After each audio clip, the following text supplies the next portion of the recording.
So we often hear about haunted places being castles, graveyards, cemeteries, abandoned tunnels, wherever, because they've got interesting stories linked to them. People have died there, a lot of history linked to them.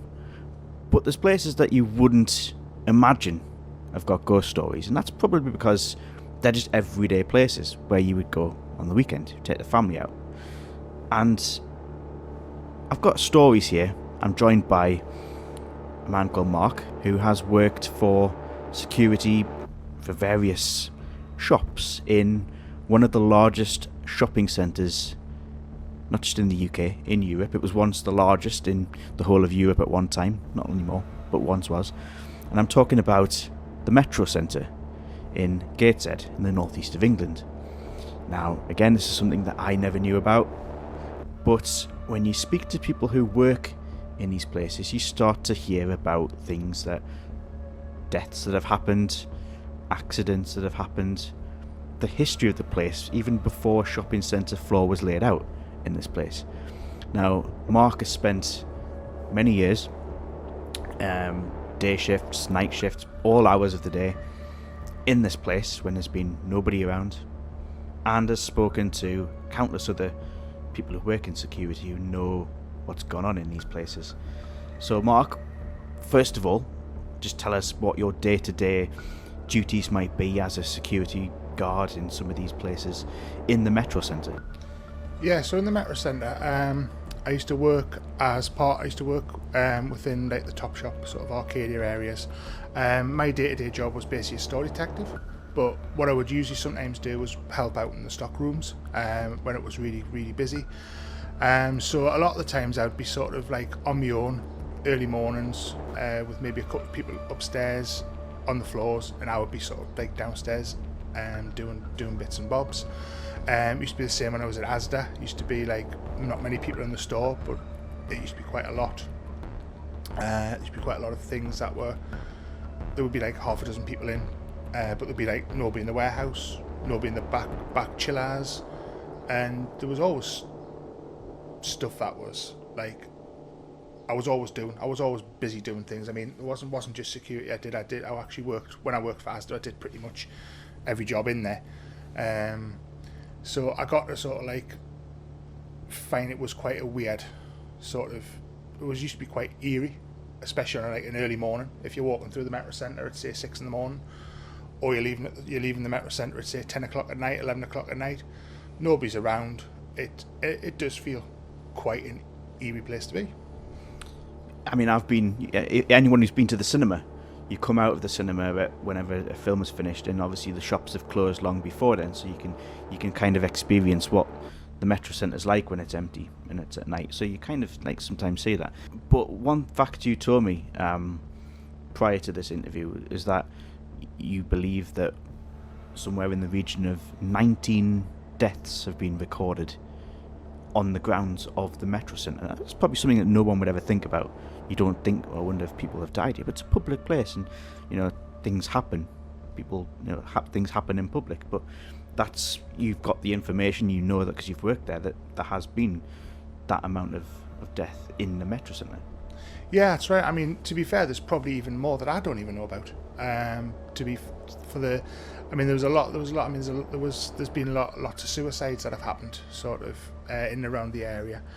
There's been people who have, sadly, unfortunately, died of like heart attacks and things like that in shops, and it's kind of like you think about it and you think you don't realise such a big area of the Metrocentre has had so much tragedy over the last sort of 35 years that's been open, and a lot of people don't realise that those people used to be regulars to the shopping centre, and unfortunately sadly they've went one day and they've just decided either to end their life or unfortunately die of heart attacks and things like that. And you don't, it's quite hard to understand how many things have happened over the years. And I mean, even before, as you mentioned before there, Rob, even before that, there was there was mines underneath there, and you thinking of like the potential tragedies you've had under there with all these minings and all that. And it's like, it's really quite surprising how much has happened on that particular area at one time. But during the daytime, you go in nice, happy shops, and you can go and try on clothes and buy DVDs and do furniture and stuff. You don't think about that. But like you mentioned, the whole site was originally a quarry immediately before the Metrocentre. But there are mines in that Swalwell Dunstan area that go deep underground, and most mines in this area have had their own tragedy. You go in any mines and you look at the list of deaths, and they can go into the hundreds. But we know there has been tragedy below the surface of the Metrocentre, and it's one of those things that people just don't know. Exactly. I mean, there's those types of places. Again, you wouldn't associate a lot of it. You wouldn't associate like the Metrocentre being a place of being such a having such a tragedy in there, which is what I was saying before. And you think to yourself, you can get to a point of having, like, it's the same with Newcastle. You wouldn't think. You wouldn't associate yourself with Newcastle being quite a morbid place, but to be fair, Newcastle was also is steeped in history with a lot of obviously unexplained deaths and all that. But for me, when I was at the Metrocentre, it was the eeriness of just walking around on a night time. When you finish work, you were knackered, you were tired, you just wanted to get through the Metrocentre as quickly as possible. But you always felt somebody was there, somebody was walking behind you, and you had to stop, you had to look. There's nobody there. You would hear footsteps, nobody there. Walking through, and there's sort of like what I call like tunnels that like sort of take you to certain areas of the centre, and they're just sort of like the back passageways through like to some of the shops, and you could be walking through there 10, 11 o'clock at night, and it just felt somebody was always watching you. You felt a presence there, and it was really quite hard to explain what was actually going on at that time doing that. And for me, I think probably one that sort of sticks in my mind was I'd just finished Topshop. I think it was about 8 o'clock at night. I'd finished up, I was walking away, coming through the centre, and there was nobody in the Metrocentre. There was like literally it was deserted. Like all the shops were shut. And you're hearing footsteps. So I stopped and just had a quick glance around, nobody was there. And then I was going past one of the shops, and I can't remember what shop it was because it was that long ago, but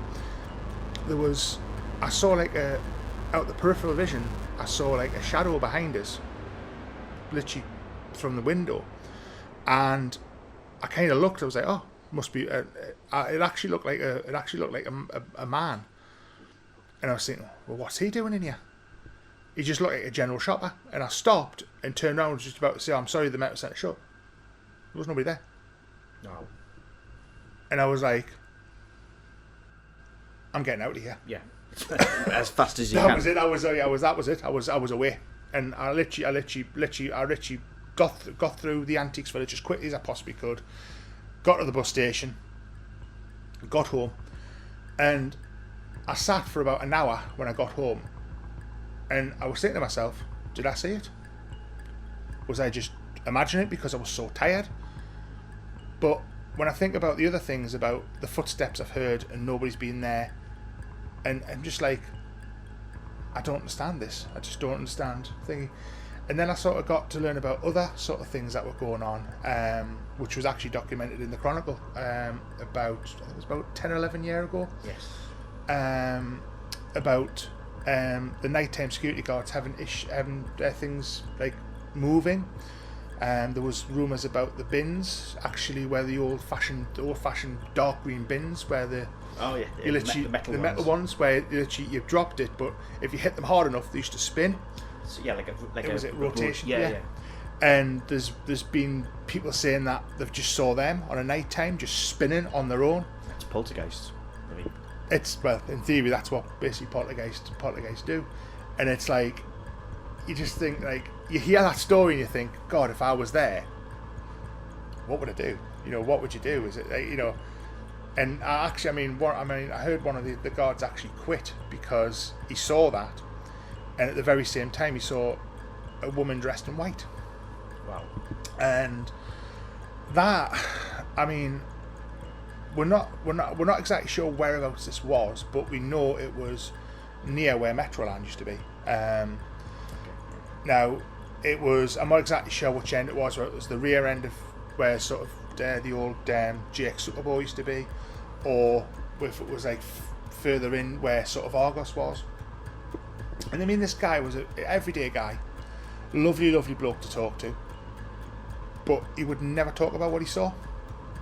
He talked about it, and then when you started asking him questions, they don't like it. He doesn't like. He just clammed up. He was like, "Nah, I don't want to talk about it."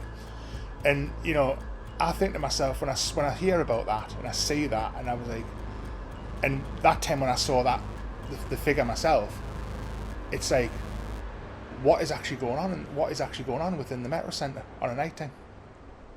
A friend of mine used to work in what was once the old Woolworths. We know Woolworths is off the high street now, doesn't exist.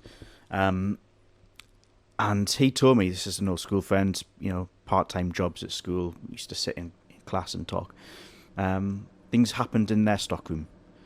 And obviously you've told me stories about staff who work at Primark have had things happen in their staff security, in their back rooms.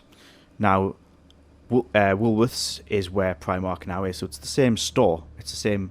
They use obviously the same areas where they're using the storage. Obviously, a different layout. It's been done out a little bit, but that particular area seems to be the one that they've had exorcisms carried out.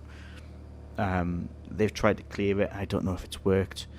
I don't know what could be in there, because whether that's something recent or whether that's because of the location that part of the building is built on. But as a security guard, did you hear things about that particular end? Yeah, not obviously so much about the Woolworths one, but I did hear one about Internationale, which, if a lot of people who visit the Metrocentre, Internationale used to be right next door to Woolworths.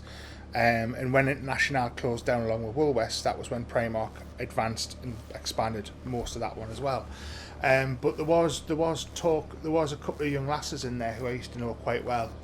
They used to refuse to go into the stockroom on their own because they didn't like the stockroom at all. And one of the ones the young lassie said was, she said, it feels like you're being watched, and if you look out the corner of your eye, things are moving. Stock can move. And they were saying, like, when it moves, they don't even look twice. They were just out of there. They were aware. They just did not like where they were. And you know, and that I would love to know a little bit more about sort of what actually was going on at that Woolworths at the time. And for years, a lot of people said around the sort of Town Square 2 area, which is where Woolworths was, there was a lot of reported paranormal activity there.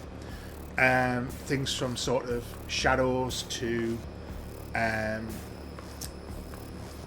was something about some green mist I read in the Chronicle years ago, and basically this mist just appeared in the middle of nowhere, and this was in the middle of Town Square 2 and just completely dispersed, which is pretty much exactly where Woolworths was.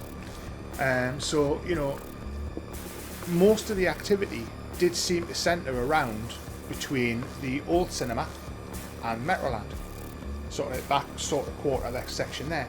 But obviously where I was, obviously the stock rooms over in Topshop, they were over in the green quadrant, and sort of like you could see there was stories. I was telling you about it, Rob, about that time where I was in the stock room on my own, and I heard this bang out literally the other end of the stock room, but there was nobody in the stock room. There was only just me, and there was a couple of people upstairs on the floor, and this was like late at night, so we were just basically finishing off the delivery order from that I came in, and yeah, it was just really, really weird how it happened. And I mean, there was a young lad who worked there. He again, he didn't like the stockroom. He had loads of stories about the stockroom and how he felt that there was somebody there with him, and he was actually having a conversation with somebody that he thought was one of the team members, and there was nobody there. It's interesting. And another thing you've mentioned, I totally didn't even realise it, about the Chapel of Rest in the Metrocentre. Obviously not there now, but those who lived in the area, who've shopped before, might remember years ago that there was a chapel. And you've told me before about the links that they've got over the land.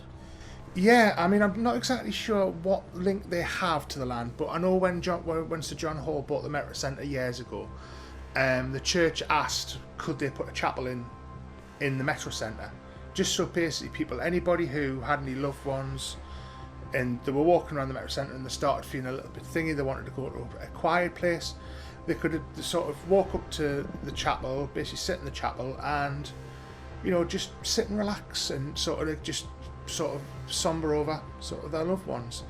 And it used to, obviously, if anyone knows where it used to be actually just inside the Antiques Village as you were coming from the old bus station. And there was, I personally never actually went in, but I saw a lot of people who used to go in, and I know the reverend that actually used to do that was actually, ironically, one of my old one of the old reverends that used to visit my school when I was about 4 or 5, and I've known this woman for almost 30 years now. I'm 38 now. I've known her since I was when I was 4-year-old, and she actually doesn't live far from me now. But she always used to say, like, she used to get a lot of people in who, like, say for instance, their one of their loved ones might have passed away because of like a heart attack or thingy, and they found coming to this chapel used to sort of be beneficial to them because this was where unfortunately their loved one died, and it was nice to actually do that. Now, from what I understand about when obviously the quarries and that were there was also a chapel of rest there, and I don't know if that's the link to the church actually wanting to put this chapel in there, but it's very sort of shrouded about the history of this chapel and how it actually just materialised within the building. Obviously we can't give names, but there are stories about people who've fallen from tops of car parks. We know that has happened, sadly. There's also rumours, stories about an accident that happened with the old dragon that was above the entrance to Metroland. Mysteriously, part of it disappeared. I think it did hit somebody when it fell. There's all sorts of stories, and the very sad stories that have happened. And obviously, the Metrocentre has been open 30 plus years now, and it's gathered all this history. But you don't think about it, because people who think a place is haunted think it's got to be an old castle, it's got to be an old graveyard. But it's there's some incredible stories, and I know that for those who maybe don't believe in ghosts, but maybe want a little bit of a scream, is that there used to be, you told me before, the pet shop incident about the python that got out of the pet shop and ended up sat with people waiting for a bus. Yeah, I don't know if this was actually happened or whether this was just a total myth, but there was a report. There was actually one day apparently there was loads of screaming going on in the bus station, and Nothing paranormal, but it was just one of these things. Now, there used to be an old pet shop in the Metrocentre, and it used to be right next door to Northern Electric and Burger King, and there were the actual rear of that shop used to lead all the way to the bus station. And as I was saying, there was apparently reports of screaming going on in the bus station, and apparently just sitting not far from the exit was this apparently gorgeous little Burmese python. It was only about, I heard the stories it was about 10 foot long, but the actual fact is I think it was about 4.5 foot, and it was just an absolute gorgeous little python just sitting there, just curled up, just completely oblivious to what was going on, but everybody around it was running around because they were like, "Oh my god, we've got a snake!" It's like, "What do we do? What do we do?" Because everyone sees the word, everyone hears the word snake, and they think, "Oh, it's venomous, it's poisonous, just get out of the way." And it was just a gorgeous little python just sitting there, just basically sunning itself. Meanwhile, some pet shop owners realise some of his stock's missing. Yeah, and obviously, apparently, somebody came down from the pet shop and brought it and sort of picked it up. But the weird thing about it is, the myth is that it came from the pet shop, but did it actually come from the pet shop, or had somebody dumped it? We don't. It's a strange place to leave a snake. It was, yeah, but there was also apparently a box that was sort of blowing around the bus station around at the same time of this thing appearing. Someone's bought it, taken it to the bus station, and left it. Yeah, it could have happened, and so that's one shopping centre. There are hundreds of shopping centres in every town, every city's got their shopping centre.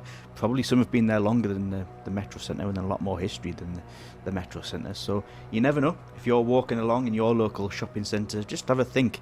The thousands of people that have walked there, the millions of people who have walked there in the years before you. You don't know who else is also there.